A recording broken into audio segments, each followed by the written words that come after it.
کفار مکہ حضور علیہ الصلوۃ والسلام اور صحابہ کرام کی بخیر و عافیت مدینہ کی طرف ہجرت کو اپنی ذلت اور شکست تصور کرنے لگے تھے، اور جب یہ خبریں مکہ پہنچی کہ مدینہ میں اسلام خوب ترقی کر رہا ہے اور میثاق مدینہ اور دوسرے قبائل سے معاہدات ہو رہے ہیں، تو قریش مکہ کا غم و غصہ اور حسد و بغض اور بڑھ جاتا اور آتش انتقام دل میں بھڑکنے لگتی۔ نہ تو راتوں میں چین کی نیند آتی اور نہ دن میں سکون قلب میسر تھا۔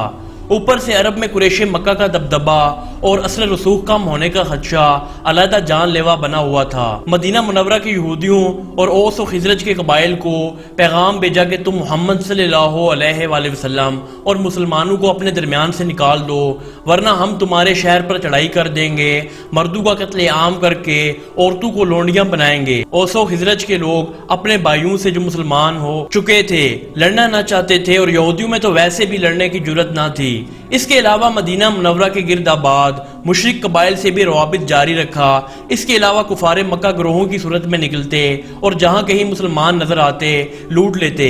2 ہجری میں جہاد کا حکم نازل ہوا۔ ابو جہل اور ان کے ساتھی سرداران قریش مکہ مسلمانوں کو ختم کرنے کے لیے بے چین تھے، لیکن ان کو کوئی بہانہ نہیں مل رہا تھا۔ ہوا یوں کہ قریش مکہ کا ایک تجارتی قافلہ ابو سفیان کی قیادت میں شام گیا ہوا تھا، جو واپس آ رہا تھا کہ ابو جہل نے یہ مشہور کر دیا کہ قریش کے اس قافلے کو جو ابو سفیان کی ماتحتی میں شام سے آ رہا ہے، جس کا سرمایہ تجارت 50,000 دینار ہے، مسلمان لوٹنا چاہتے ہیں، لہذا قافلے کی حفاظت کے لیے جلد آگے بڑھنا چاہیے۔ اس کی تدبیر سریع الاثر ثابت ہوئی، اور 1000 کا لشکر جو خوب مسلح تھا اور 300 گھوڑے اور 7 اونٹ ان کے ساتھ فراہم ہو گیا۔ قریش کے 15 سردار لشکر میں شامل ہو گئے، اور ہر ایک نے وعدہ کیا کہ یکے بعد دیگرے تمام لشکر کی خوراک کے کفیل ہوں گے۔ ابو جہل مکہ سے 4-5 منزل پر پہنچا کہ اسے اطلاع مل گئی کہ ابو سفیان والا قافلہ بخیریت مکہ پہنچ گیا ہے۔ اہل لشکر نے ابو جہل سے کہا کہ اب ہم کو واپس چلنا چاہیے، کیونکہ ہمارا قافلہ بلا کسی نقصان کے گھر پہنچ چکا ہے۔ ابو جہل نے کہا ہاں یہ تو اچھا ہوا، لیکن بہتر یہ ہے کہ یثرب کے قرب و جوار تک پہنچے اور وہاں جشن منائیں۔ اس کا اثر گرد و نواح کے قبائل پر یہ پڑے گا کہ وہ مسلمانوں سے معاہدہ کرنا پسند نہیں کریں گے، اور مسلمان ہماری کثرت اور شوکت اور جشن کے حالات سن کر مرعوب ہو جائیں گے۔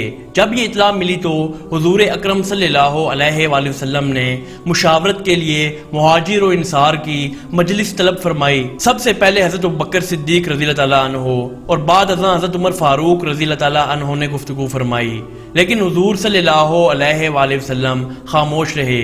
دراصل حضور اکرم صلی اللہ علیہ وآلہ وسلم کا رخ مبارک انصار کی جانب تھا، کیونکہ آپ صلی اللہ علیہ وآلہ وسلم یہ بات جانتے تھے کہ مدینہ منورہ پر حملہ آپ صلی اللہ علیہ وآلہ وسلم اور مہاجرین کو پناہ دینے کی وجہ سے ہو رہا ہے۔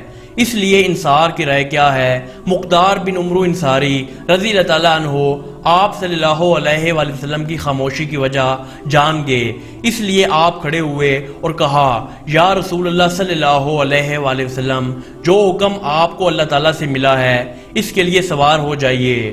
ہم لوگ بنی اسرائیل کی طرح یہ نہیں کہیں گے کہ آپ اور آپ کو خدا جانے اور لڑیں، ہم تو بیٹھے ہیں۔ قسم ہے اس ذات کی جس نے آپ صلی اللہ علیہ وآلہ وسلم کو حق و صداقت کے ساتھ بھیجا ہے کہ اگر آپ یمن کے آخر تک جائیں گے تو ہم ساتھ ساتھ ہوں گے، اور حضور صلی اللہ علیہ وآلہ وسلم کو درمیان میں لیتے ہوئے آگے پیچھے دائیں بائیں جنگ کریں گے۔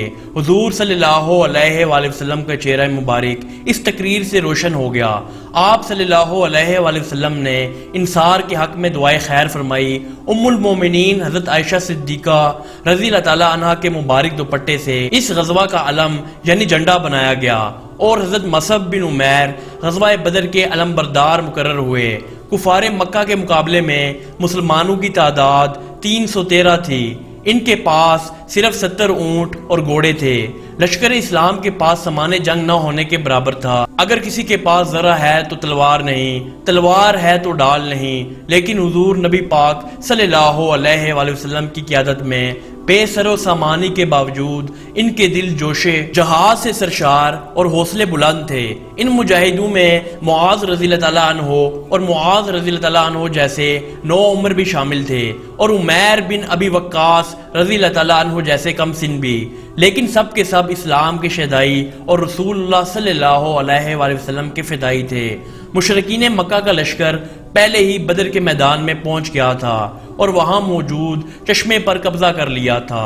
اس کے علاوہ انہوں نے حوض بھی کھود لیے تاکہ دوسرے چشموں سے پانی لا کر وہاں جمع کر لیں، خود پئیں اور اپنے جانوروں کو پلائیں۔ وہ اپنی کثرت تعداد اور سامان جنگ پر مست و مغرور ہو رہے تھے۔ مسلمان نرم اور ریتلی زمین پر اترے جس میں آدمیوں کے پاؤں اور چوپاؤں کے سم دسے جاتے تھے، تاہم یہ جگہ اونچی تھی، وہاں سے ان کی پانی تک رسائی ناممکن تھی، مگر اللہ نے مدد فرمائی اور بارش بھیجی جس سے وادی لبریز ہو گئی اور جنگ سے پہلے حضور صلی اللہ علیہ وآلہ وسلم نے میدان جنگ کا ملاحظہ فرمایا۔ صحابہ کرام ساتھ تھے۔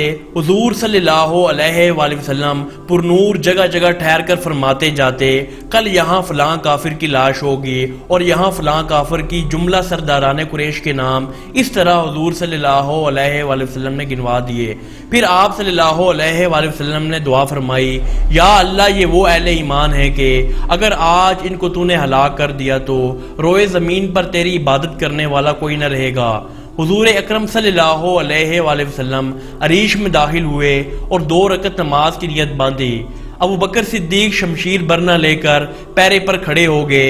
بعد نماز حضور صلی اللہ علیہ وآلہ وسلم نے طویل سجدہ فرمایا اور سجدہ میں یا حی یا قیوم برحمتک استغیث پڑھتے رہے۔ اتنے میں حضور صلی اللہ علیہ وآلہ وسلم پر اونگ سی طاری ہوئی اور ادھر ساری فوج بھی اونگ گئی۔ حضور صلی اللہ علیہ وآلہ وسلم نے آنکھ کھولتے ہی فرمایا، ابو بکر تجھے بشارت ہو کہ نصرت الہی آن پہنچی۔ جبریل بھی آ گئے۔ اللہ تعالیٰ نے فرمایا کہ میں آپ کو 1000 فرشتوں کی قطار سے مدد پہنچاتا ہوں۔ ابلیس لین جو سراقہ سردار بنو کنانہ کی شکل میں ایک لشکر کے ساتھ قریش مکہ کے ساتھ موجود تھا، نزول ملائکہ دیکھتے ہی ہیبت زدہ ہو کر بھاگ نکلا۔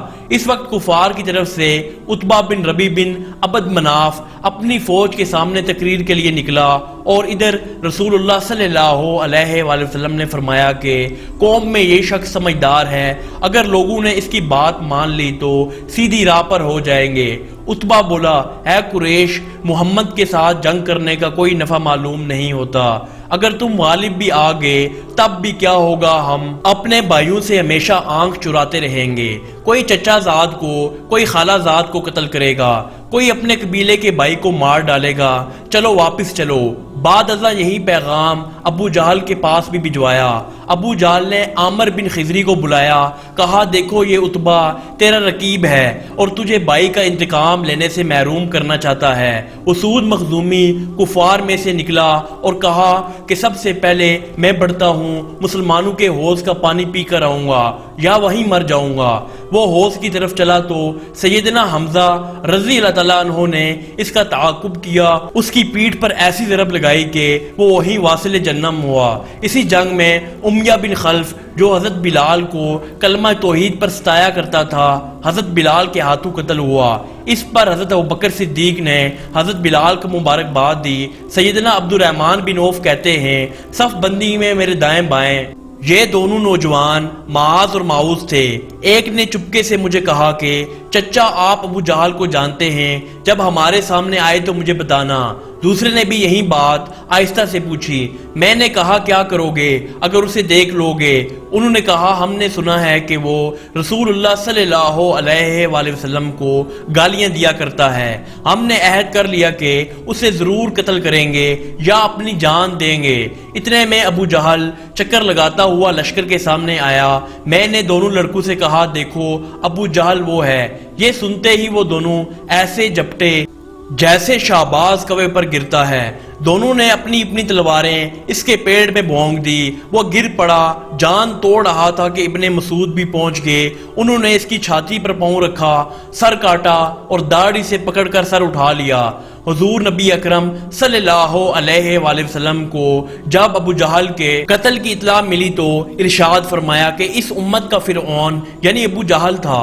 پھر گمسان کی جنگ شروع ہوئی۔ اللہ تعالیٰ نے ملائکہ کو بھی اہل ایمان کی مدد یعنی نصرت اور ثبات و اطمینان کے لیے نازل فرمایا۔ مسلمان فرشتوں کو انسانوں کی صورت میں چلتے پھرتے دیکھتے تھے اور فرشتے ہر ایک مومن سے کہہ رہے تھے کہ بہادر بنو، مضبوط رہو، فتح اور نصرت الہی تمہارے ساتھ ہے۔ جب مسلمانوں اور کافروں کا ہر شخص جنگ میں مصروف تھا، اس وقت رسول اللہ صلی اللہ علیہ وآلہ وسلم نے کنکریوں کی ایک مٹھی کفار کی جانب پھینکی۔ آپ صلی اللہ علیہ وآلہ وسلم کا کنکریاں پھینکنا تھا کہ کفار بھاگ نکلے۔ اس جنگ میں 70 کافر واصل جہنم اور 14 مسلمان شہید ہوئے اور اسلام ایک طاقت کی حیثیت سے عرب میں ابھرا۔ اس لیے اس یوم کو قرآن کریم نے یوم الفرقان یعنی فیصلے کا دن بھی قرار دیا ہے اور اس کو یاد رکھا جاتا ہے۔